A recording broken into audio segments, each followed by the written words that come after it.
Un astéroïde menace la Terre et il nous réserve une véritable surprise. En effet, de nouvelles recherches montrent que le risque qu'Apophis touche la Terre pourrait être plus important que ce que l'on pensait jusqu'à présent. Restez absolument jusqu'à la fin pour savoir si Apophis représente un véritable danger. Bienvenue à tous.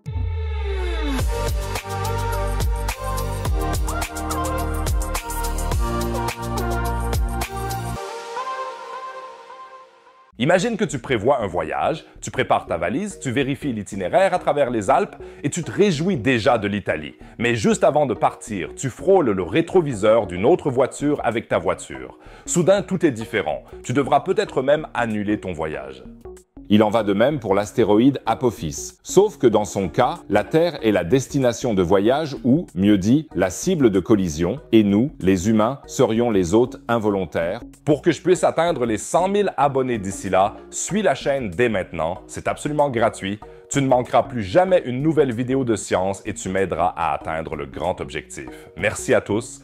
Apophis, nommé d'après le dieu égyptien du chaos, est un astéroïde qui suscite l'excitation de la communauté astronomique depuis sa découverte en 2004. Avec un diamètre d'environ 340 mètres, soit à peu près la taille de la Tour Eiffel, il appartenait à la catégorie des objets potentiellement dangereux. Ça semble d'abord menaçant, n'est-ce pas? Mais ne vous inquiétez pas, cette désignation signifie simplement que l'astéroïde est assez grand et passe assez près de la Terre pour mériter notre attention. Et à propos de ce qui est proche, le vendredi 13 avril 2029, Apophis nous rendra visite, justement un vendredi 13. Écrivez-moi dans les commentaires si vous êtes superstitieux ou si quelque chose de curieux vous est arrivé un vendredi 13. 2001, je ne crois pas à ce genre de choses, mais si je croise un chat noir, je cherche rapidement une échelle sous laquelle passer, puis je casse un miroir. Et les morceaux. De quoi est-ce que je parle en fait? Revenons à Apophis. Il va rendre visite à la Terre, et une visite très proche. L'astéroïde passera près de nous à une distance de seulement 31 000 km. Cela semble beaucoup, mais c'est moins d'un dixième de la distance de la Lune et plus proche que certains de nos satellites. En fait, Apophis sera visible à l'œil nu lors de ce passage, un spectacle cosmique de première classe. Et maintenant, c'est passionnant. Une nouvelle étude du professeur Paul Weigart de l'Université de Western Ontario a montré que le danger d'une collision d'Apophis avec la Terre a peut-être été sous-estimé. Weigart a étudié concrètement ce qui pourrait se passer si un astéroïde plus petit entrait en collision avec Apophis et modifiait sa trajectoire. Ces calculs ont révélé qu'un objet de seulement 60 cm de diamètre pourrait suffire pour qu'Apophis entre en collision avec la Terre après 2029. Pour une possible collision dès l'année 2029, un objet de 3,4 mètres de diamètre serait nécessaire. Weigart explique: la probabilité qu'un impact d'astéroïde puisse dévier suffisamment Apophis pour atteindre le risque d'une future collision après 2029 est d'environ 1 sur 1 million. Et seulement 1 sur 1 milliard que cela pourrait faire entrer en collision Apophis avec la Terre en 2029. Ouf, cela semble d'abord avoir une très faible probabilité, alors nous pouvons encore tranquillement faire nos valises et filer vers le Brenner. Mais nous savons que, dans l'espace, rien n'est impossible. Et si nous avons appris quelque chose de l'histoire, c'est que même des événements cosmiques peu probables peuvent parfois se produire. Demandez aux dinosaures, au moment, nous ne pouvons plus leur poser la question. Mais que se passerait-il si Apophis devait réellement frapper la Terre ? Espérons que nous n'aurons jamais à le découvrir. Mais pour tous les fans de films catastrophes parmi vous, un impact d'Apophis libérerait une énergie équivalente à plus de 1000 mégatonnes de TNT. Ce serait comme si des centaines de bombes atomiques explosaient en même temps. La dévastation s'étendrait sur un rayon de plusieurs centaines de kilomètres. Heureusement, ce serait loin d'être aussi dévastateur que l'impact de l'astéroïde qui a anéanti les dinosaures il y a 65 millions d'années. Mais ce serait tout de même une catastrophe d'une ampleur inimaginable. Mais pas de panique, car même si Apophis était mis sur une trajectoire de collision avec la Terre par un malheureux hasard, nous aurions encore des moyens de nous défendre. Vous vous souvenez de la mission DART de la NASA? Un vaisseau spatial a été délibérément dirigé vers un astéroïde afin de modifier sa trajectoire. Une procédure similaire pourrait également être appliquée à Apophis. Weigart dit qu'il est difficile de dire quelles autres méthodes de déviation fonctionneraient, mais les scientifiques réfléchissent intensément à nos options.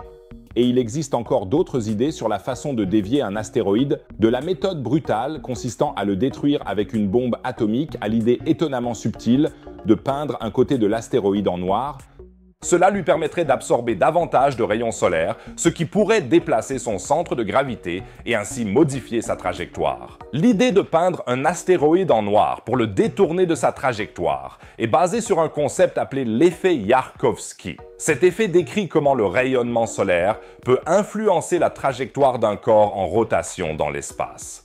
Ça semble fou. Bienvenue dans le monde de la défense spatiale.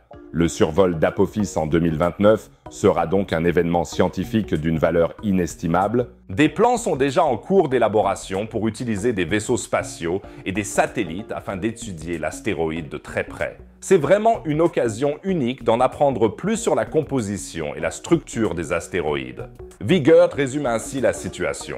Le survol imminent d'Apophis est une étape naturelle pour notre planète, car nous entrons dans une période où, en tant que communauté mondiale, nous avons la capacité d'éviter des impacts d'astéroïdes catastrophiques comme ceux qui ont peut-être anéanti les dinosaures.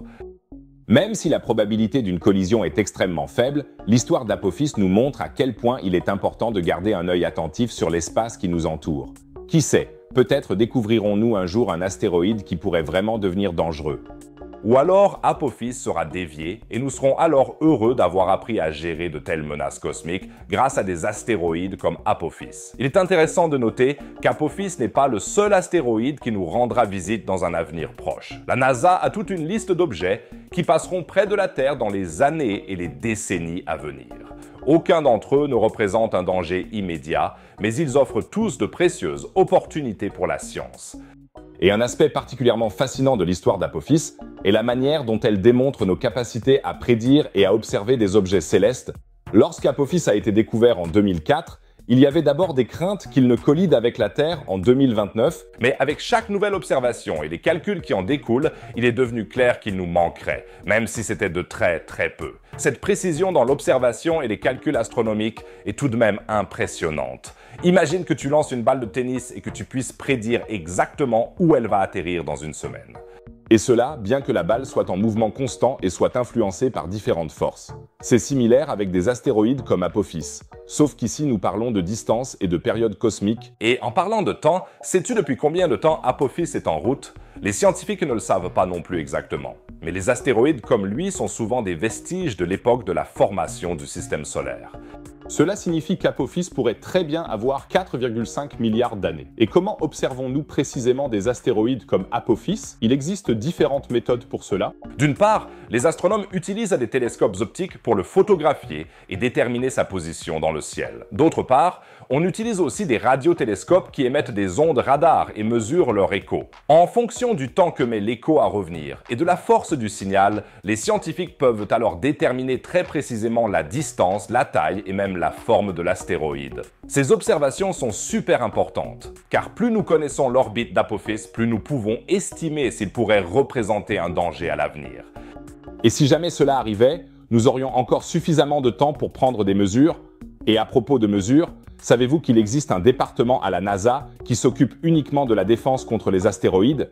Il s'appelle le Bureau de coordination de la défense planétaire. On dirait un peu un film de science-fiction, non, mais c'est absolument réel et montre à quel point la science prend au sérieux le danger potentiel des astéroïdes. Heureusement, nous avons encore beaucoup de temps pour nous préparer à la visite d'Apophis. Et qui sait, peut-être que son passage sera le signal de départ d'une nouvelle ère de recherche sur les astéroïdes et de défense contre les astéroïdes. Une chose est sûre, ce sera un événement astronomique spectaculaire que nous pourrons tous observer de nos propres yeux. Alors marque déjà le 13 avril 2029 dans ton calendrier. À propos de collision, un événement super inhabituel s'est produit au CERN et il semble que nous ayons découvert une toute nouvelle physique. Tu trouveras tout cela dans la vidéo en haut à droite. N'hésite pas à cliquer dessus et à te faire une crise de sens galactique. Et si tu n'en as toujours pas assez de la science, tu peux regarder les vidéos plus anciennes dans lesquelles je parle aussi de sujets super intéressants. Sinon, je te dis à la prochaine vidéo. Si aucun astéroïde ne tombe d'ici là, bonne chance les gars!